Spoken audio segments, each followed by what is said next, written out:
Welcome back, everyone. Chief Kevin Martin is with us today from the Lima Police Department. We're talking about an ongoing problem of panhandling in the area. And you made a good point. You talked about panhandling, even loitering, that it's not inherently illegal, but you've had more reports of some of those folks getting a little aggressive, right?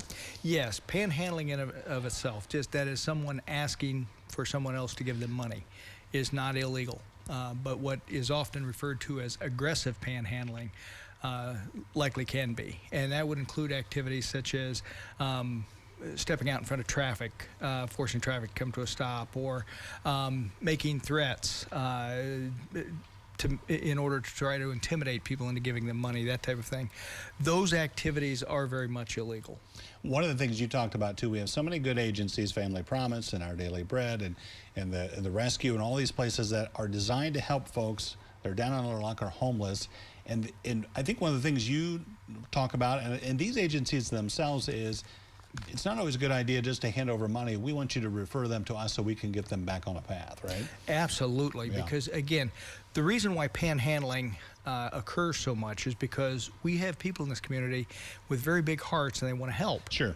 But sometimes that help can be a little bit misdirected. They may think that they're helping out an individual by giving them money, but even in the case of people who are legitimately down and out, oftentimes those can be connected to either substance abuse issues or other mental health issues that lead to substance abuse, so that actually what you're doing is you're not giving them money that's going to be spent on their groceries or on their rent or on their other necessities, but it will instead go to feed their addictions, whether that be alcoholism, drugs, or some combination.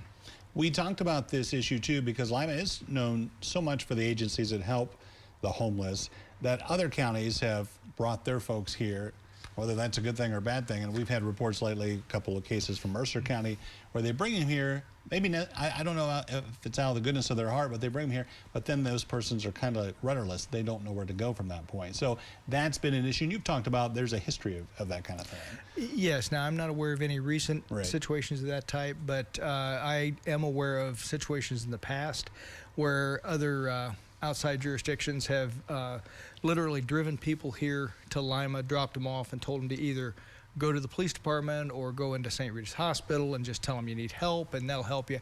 And then they drive away so that they just no longer have to deal with the issues, the problems, or the concerns. Yeah.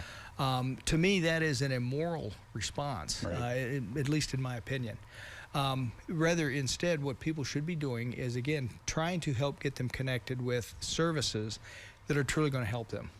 And that's why we ask people, rather than giving money to panhandlers, we ask instead that they give that money that they might want to otherwise give to a panhandler, to give it to the United Way or to the Lima Rescue Mission or to Our Daily Bread or Changing Seasons or Coleman's Health Services. You know, there's a number of really good, strong organizations in our community that provide services, not only to make sure that the person has their basic necessities, but also to try to get them into some type of recovery, so that people can get back onto a solid path in life and they can come back to being productive citizens and having a quality of life, not just an existence. Yeah, I love what you said too. You had gone to a symposium and training on this, and you would walk down Skid Row in a major city to get to the bottom, and that's the thing they were telling you, that one, either they were dropped there or they can't get off the cycle of addiction.